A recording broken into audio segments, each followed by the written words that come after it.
Okay, can we have our first slide? We are continuing our series in the book of James. Thank you. But first, a confession for you. My name is Leah, and I am a middle child. Are there any other middle children in the house?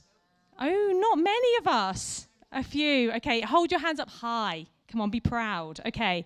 People say that us with our hands in the air, us middle children can be attention-seeking.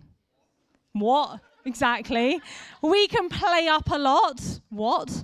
But I want to set that straight now. No. We are not attention-seeking. What is actually going on for middle children is that we have an acute sense of justice. Right? Yeah, come on. So there are 3 words which make up the middle child's mantra. Any guesses what those 3 words might be? Andrew, louder. It's not fair, said like someone who knows injustice. It's not fair. There's the middle child.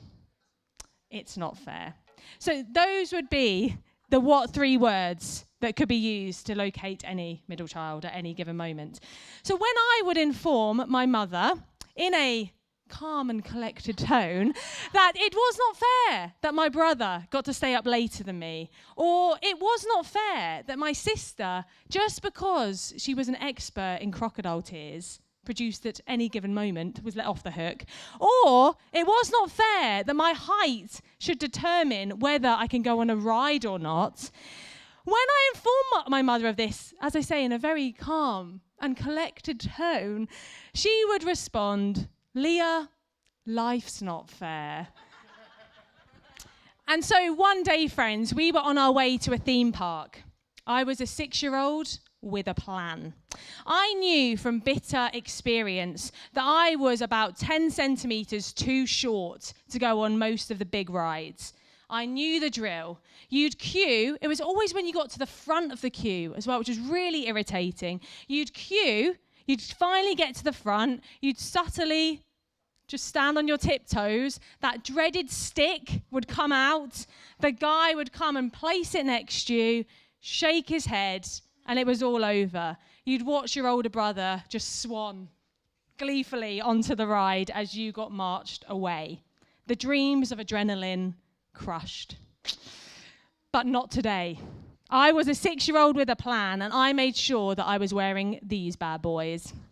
Yes, 90s throwback. Did anyone have a pair of these? Yeah, they were so cool. Huh? What was that? Dave. Go on, Dave. Love it. And so when it came to the big ride, I was ready. We queued. The stick came out. I saw the man approaching. I just looked down. Minding my own business, didn't make eye contact. He moved on, and just moments later, I was getting strapped in for the ride of my life, buzzing. Turns out, that rule is there for a reason, although it felt very unfair at the time. And I distinctly remember this sensation of slipping out of my seat, my little life just flashing before my eyes, and honestly pure terror. I think it's one of my earliest memories, and I remember it vividly. Like, I was absolutely bricking it. And here, friends, is some photo evidence of that moment. So note where the headrest, where my head should be. Those 4 inches are my flip-flops, and that's where I am. And I was terrified. Absolutely terrified. I don't think that was response to adrenaline. I honestly think that was, I'm about to die. That's the fear there.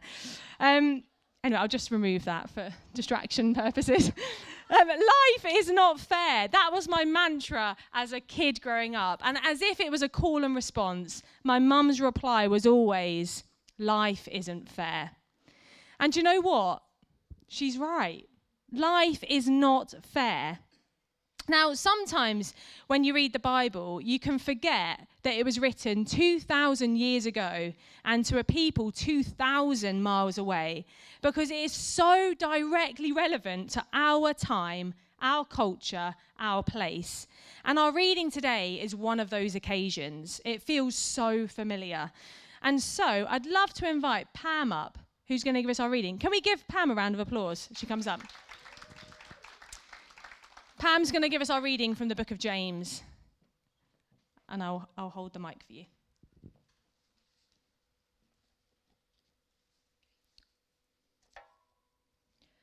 Our reading today comes from James chapter 2, verses 1 to 7. My brothers, as believers in our glorious Lord Jesus Christ, don't show favoritism. Suppose a man comes into your meeting wearing a gold ring and fine clothes, and a poor man in shabby clothes also comes in. If you show special attention to the man wearing fine clothes and say, "Here's a good seat for you," but say to the poor man, "You stand there," or "Sit on the floor by my feet," have you not discriminated amongst yourselves and become judges with evil thoughts? Listen, my dear brothers, has not God chosen those who are poor in the eyes of the world to be rich in faith and to inherit the kingdom he promised to those who love him? But you have insulted the poor. Is it not the rich who are exploiting you? And are they not the ones who are dragging you into court? Are they not the ones who are slandering the noble name of him to whom you belong? This is the word of the Lord. Thanks be to God. Let's give Pam another round of applause. Thank you so much, Pam. It's brilliant. So life is unfair. And in this part of James, James tells us about how unfair our world is and how that unfairness must not creep into our church family too. We must live differently in here to the world out there. So here's a bit of a throwback for you to geography class, for those of you who like geography. This image shows us that compared to every part of the UK is split into a parish. It's just like a little geographic area. And we're in kind of the parish of Little Horton here, kind of, in the city centre. And this image shows us that compared to every other parish in the UK, Fountains is situated in the 64th most deprived parish. That's out of, what does that slide say? Like 12,000. 64th. That's quite deprived, isn't it? Our city is a pretty deprived place. And so to conclude our very short geography class this afternoon, we know what inequality looks like, don't we? We're no strangers to unfairness. We know what that looks like. We may have looked into the eyes of those who know that unfairness all too well, and those eyes might have been our own. We might be people who know unfairness very personally. In James's letter, he urges us, the Church of Jesus, to be like little pockets or little bubbles of fairness and dignity in this world which is very, very unfair. A little taste of heaven, if you like, where everybody is seen, everybody is appreciated and loved, and no one is judged based on what they look like, what they wear, what they can do or what they can bring to the table. And so Ben, where is he? Where's he gone? Ben, James said, we do not treat people who are wearing designer clothes, ooh la la, and look fancy any differently from anybody else. And no, they must not have the front seats, which are the best seats, even though they're always left empty at church. We must not treat anybody any different from anyone else. So imagine for a moment if Justin Bieber walked into the room, or who's like the favourite pop star at the moment? And I'm aware Taylor Swift. I was going to say no one uses pop star anymore, do they? But I'm that uncool. So Taylor Swift is the favourite pop star. Any advances on Taylor Swift? Harry Styles. Yeah, that would cause a stir, wouldn't it, if Harry Styles walked in? Okay, so imagine Taylor Swift, Harry Styles, Justin Bieber. They walked into this church building right now. Like, naturally, most of us would stop and stare. We would want to speak to them. We would probably swamp them. We'd want to hear their stories, hear about their life, hear about their favourite things and their favourite movies and whatever. We'd want to know everything about them. If Justin Bieber walked in, heck, he doesn't have to have been going to church for 6 months to get on the worship team. Get him up here. He can lead us today. See, Adam, let's get Justin up. We would absolutely give Justin Bieber, Taylor Swift, Harry Styles, the best seat in the house, wouldn't we? We'd probably bring coffee to them. We'd probably bring cake to them. They wouldn't have to go and queue like all of us, lowly people.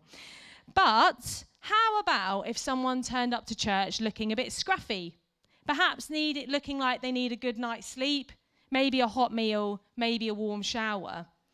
They probably wouldn't be swamped by people. They probably wouldn't be asked 1,000,001 questions about their life.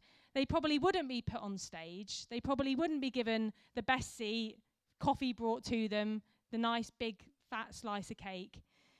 But James says, do not show favoritism between people.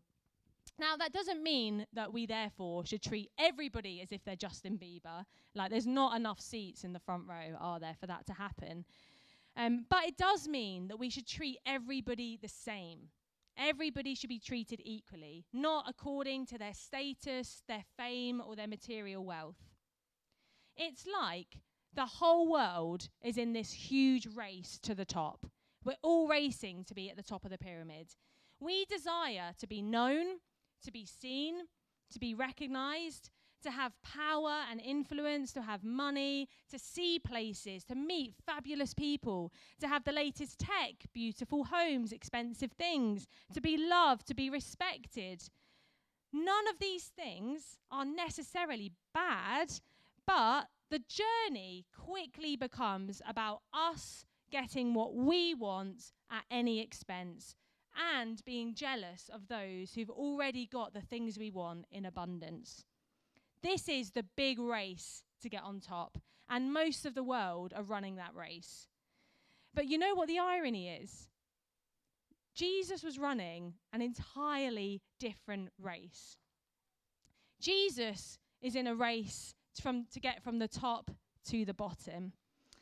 You want to know the creator of the universe, the God who loves you, who made you, who's the definition of good, wholeness, kindness, and love. James says, has God not chosen those who are poor in the eyes of the world to be rich in faith and to inherit the kingdom he promised those who love him? Jesus was found time and time again with those who were suffering, with those without money, with those who were lonely, with those who were grieved, with those who were experiencing real evil, with those who were hungry. That's where Jesus could be found when he was on earth. But what's more, Jesus says that that's still where he can be found today. There's that passage, Sharon looked at it with us last week, where Jesus says that whatever we do for someone in need, whether that's clothing the naked, feeding the hungry, whether it's visiting someone in prison or visiting someone who's sick, we do it for him. We do it for those people who know that this world is an unfair place, but actually we're doing it for him. And Jesus isn't saying, imagine that's for me when you do that. That's a nice thing to do. He says, it literally is me. He says, that is me when you do that. It's not like or similar to. It is him.